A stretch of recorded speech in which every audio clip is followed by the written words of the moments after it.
Assalamualaikum warahmatullahi wabarakatuh, and hi everyone. Today we have with us is Cessna 152.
Hey, hi guys.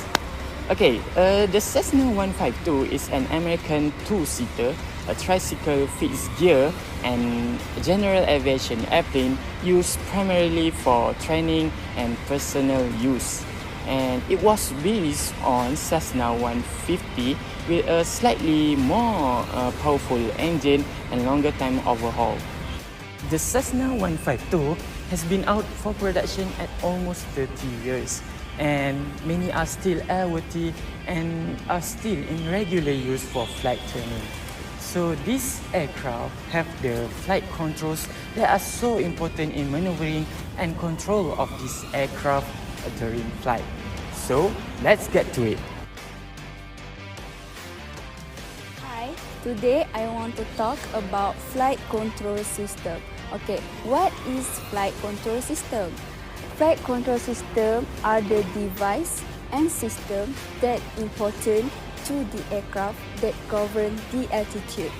So, the pilot has a set at the cockpit and manipulate the aircraft. All these flight control system have two main points, which is primary flight control system and secondary flight control system. First, primary flight control system consists aileron, rudder, stabilizer and elevator. Second, secondary flight control system consists flaps, slats and trim tabs. All these flight control systems are effect the movement and the right path to the aircraft at any condition and by control the rudder and yaw.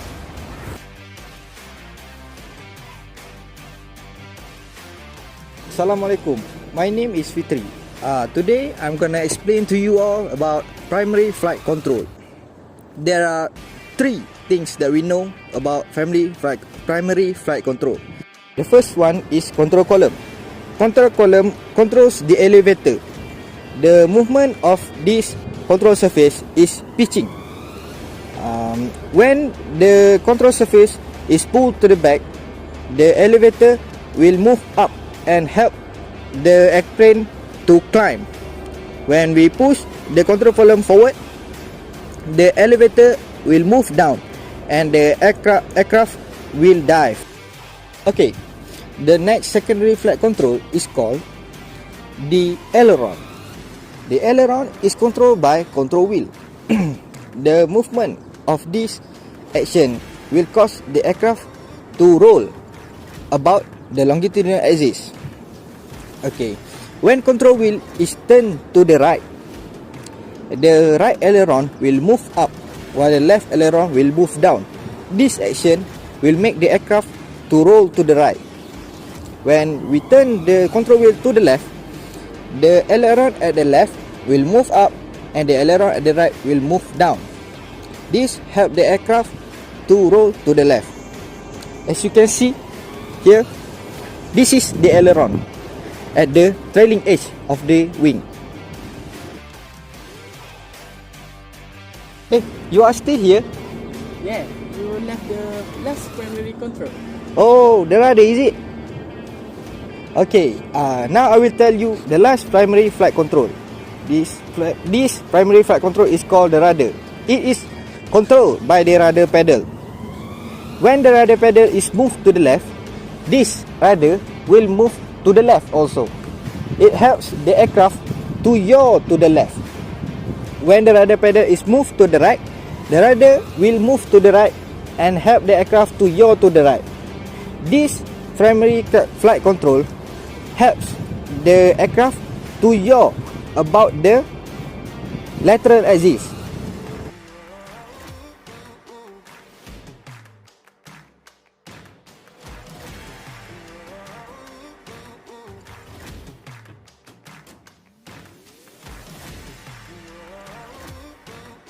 So for this video, we're only going to focus on Cessna 152 secondary flight control system. The Cessna behind me has a big wing that is equipped with differential aileron that can move upwards 20 degrees and 15 degrees downwards. It also fitted with a single slotted flaps which can move up to 30 degrees. Each wing on its left and right has a single slotted flaps which are electrically operated and can move maximum to up to 30 degrees. Now here we are on the stair. Behind me here you have the rudder, elevator and the twin tabs.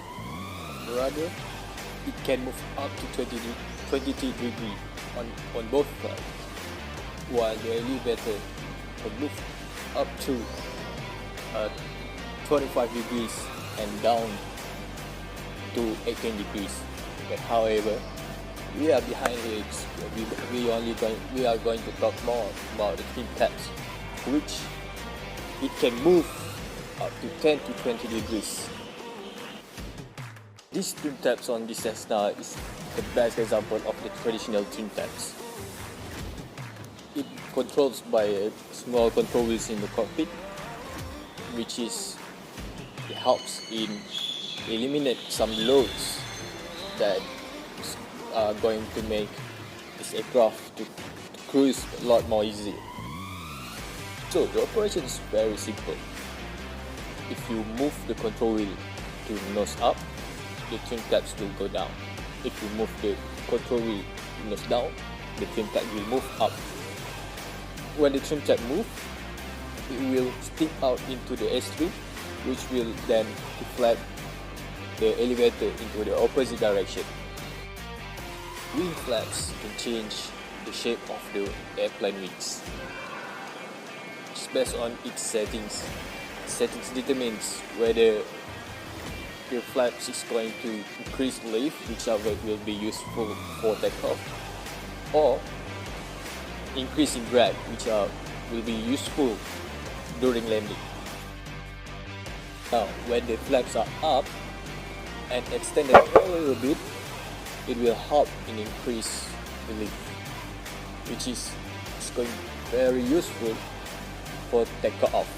But however, if the flaps are extended, fully extended, it's going to make the wing as a rocket, which will increase in drags, which is going to be very useful during landing, where the pilot can take a steeper attack of the angle and have a lower stall speed, which will also help the pilot give the pilot a better view during landing.